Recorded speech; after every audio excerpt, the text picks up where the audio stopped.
On a P de A c'est 0,5 et P de E c'est 0,7. On a l'exercice 6. Oui.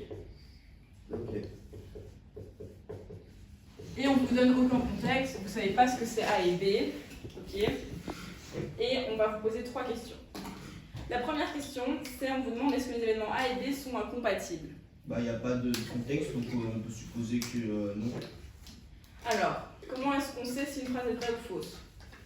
C'est quoi le vrai et c'est quoi le faux en maths? Faux, le vrai. Comment est-ce qu'on peut dire qu'un énoncé est faux? Non, il est pas Comment clair. Quand il y a un élément qui est contradictoire. Dès qu'on trouve un contre-exemple, c'est faux. Si vous le notez sur vos feuilles, les gars qui savaient, si vous ne saviez pas. Donc en fait, Donc, c'est un un contre-exemple, énoncé en c'est maths faux. est faux dès qu'on trouve un contre-exemple. C'est pareil en C'est quoi sciences. la... Je comprends pas c'est quoi la contradiction dans l'énoncé. Bon, on va y venir après. Et d'abord, faux, c'est que vous trouvez un contre-exemple.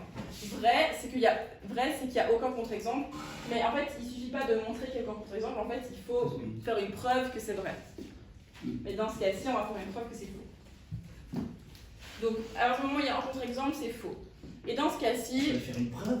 dans ce cas, c'est comme si pour montrer que c'est vrai, il faut une preuve. Pour montrer que c'est Non, mais faux, il faut un enfin, contre-exemple. une preuve, avec tout le développement, Ouais. Pour montrer qu'un il y a c'est pas la place pour faire une Bah, preuve. parce que là, c'est faux. Quoi? Parce que là, c'est faux. Oui, mais c'est faux. Mais on va jamais vous demander vraiment de faire des vraies preuves. D'accord. Ah, ok. C'est simplement, sachez que normalement, par exemple la médiane, ok. Si Donc, vous je vous avais avez demandé, la médiane, on a 25 élèves, on a un élève qui a eu 12, est-ce qu'il y a, enfin, on a 25 élèves, on a la médiane qui est 12, est-ce qu'il y a un élève qui a fait 12? Mais oui, parce qu'il y a 25 élèves, la médiane c'est la n demi plus 1, enfin n plus 1 demi, pardon, c'est une observation, et donc vous pouvez dire que c'est vrai. Et en fait ça c'est une preuve si vous voulez. Dire que comme c'est la n plus 1 sur deuxième observation, mais c'est une observation donc c'est vrai. Mais ici ça va être faux. Pourquoi c'est faux?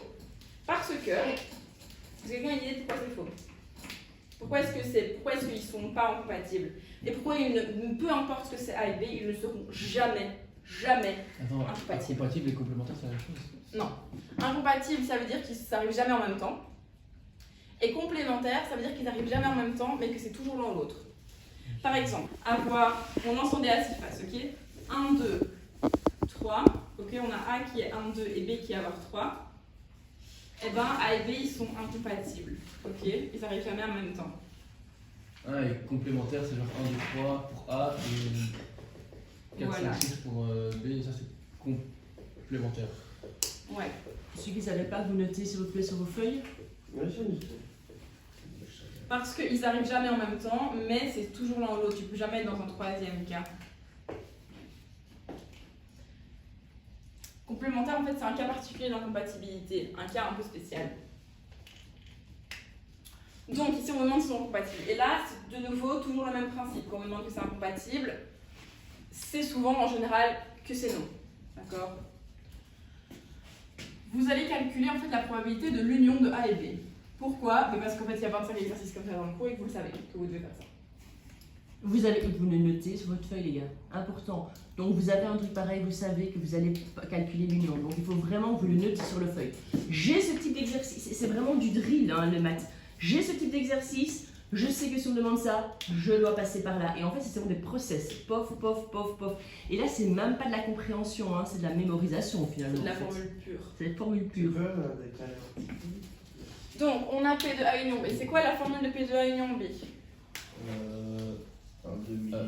C'est de Non, la formule. P de A plus P de B, mais ça dépend s'ils sont indépendants ou pas. Alors, P de A plus P de B. Et ça, c'est la formule quand quoi? Quand Quand ils sont dépendants, Incompatible. incompatibles. Si A et B sont incompatibles, on a cette formule-là. Sinon, on doit mettre moins. Moins P de A, 1 vers B. P de A. Oui, on pensait que c'est l'intersection du milieu, là. Oui, c'est ça. Et donc, s'ils sont incompatibles, on a cette formule-là qui doit être vraie. D'accord? On va faire cette formule.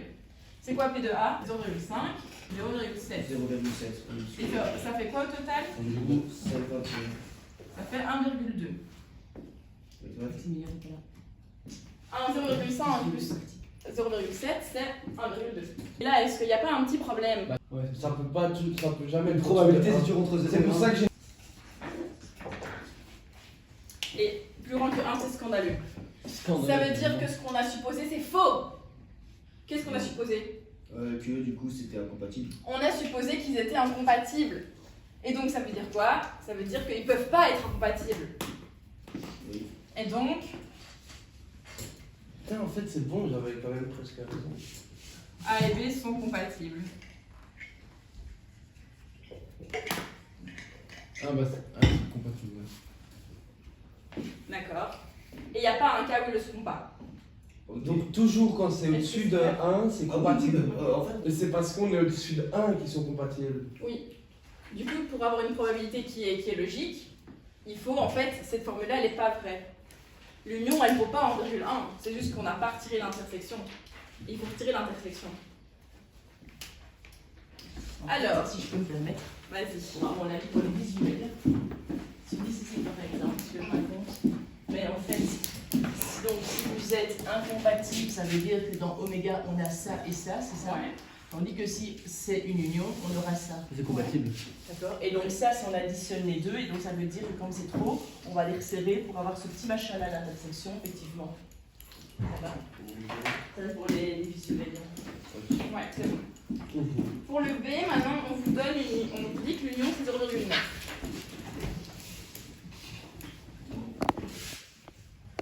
D'accord. On vous donne une info. Et on vous demande P de A si B. Première chose à faire, c'est savoir c'est quoi la formule de P de A si B. C'est quoi la formule? P, la probabilité de A inter B divisée par la probabilité de B. Ok. Est-ce qu'on connaît les deux facteurs? Enfin, est-ce qu'on connaît P de A inter B? Est-ce qu'on connaît P de B? Non. Alors, on connaît quoi? Mais on connaît la probabilité de A union B. Ouais, et on connaît P de B. Mais on connaît pas l'intersection. Mais c'est pas grave, on va la trouver l'intersection. Comment je peux la trouver l'intersection? Moins 0,9, non. Non. Si je vous ai donné l'union, c'est pas pour faire joli, d'accord? C'est probablement qu'elle va vous servir. Ouais. C'est une règle dangereuse parce que c'est pas toujours parce qu'on vous donne des infos qu'elle sert, parfois il y a des petits pièges, mais dans ce cas-ci, vous avez que cette info-là, à première vue, elle va vous servir. À quoi elle va vous servir? Eh bien, écoutez, si vous savez pas, vous développez ce que vous avez, vous écrivez ce que vous avez, vous verrez bien après si ça vous sert ou pas. On vous donne l'union, ben on va développer la formule. C'est quoi la formule de l'union? La formule de l'union, quand c'est incompatible ou quelconque. Quand c'est quelconque maintenant. P de probabilité de A plus probabilité de B moins probabilité de A inter probabilité de B. Enfin, probabilité. 1 inter B1. L'intersection, elle joue sur les ensembles. Et ici, vous vous dites, tiens, mais qu'est-ce que je vois qui m'intéresse beaucoup? La probabilité de A inter B. Vous cherchez ce truc-là et vous voyez qu'il apparaît ici. Ça vous intéresse bien ça, parce que ça vous connaissez, ça vous connaissez, ça vous connaissez. Hein, Donc- c'est 0,5 et 0,5. Donc ça vous connaissez. On va faire... Non, mais, donc, on va isoler P de A inter B.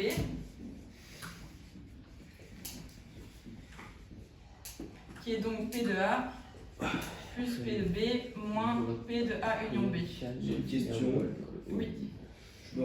Donc on remplace les valeurs de probabilité par celles qui sont données, du coup 0,5 plus 0,7 moins 0,9 du coup comme ça m'a annoncé. Ouais, et ça Ça fait... fait 0,3. Donc P de A inter P de B est égal à 0,3. C'est ça la réponse Oui. quoi. Donc là, on cherche P de A si B, donc on va écrire la formule de P de A si B. On a P de A inter B sur P de B, mais P de A inter B on ne le connaît pas. Mais on nous donne la probabilité de l'union, probablement qu'elle va servir. Donc on développe la probabilité de l'union, c'est P de A plus P de B moins P de A inter B. Et là on voit que ça fait apparaître P de A inter B qui nous intéresse. Donc équation, on isole P de A inter B. Ce qui fait P de A plus P de B moins P de A union B. On remplace par des valeurs, on obtient 0,3. Maintenant qu'on connaît, je vais le remettre en vert aussi.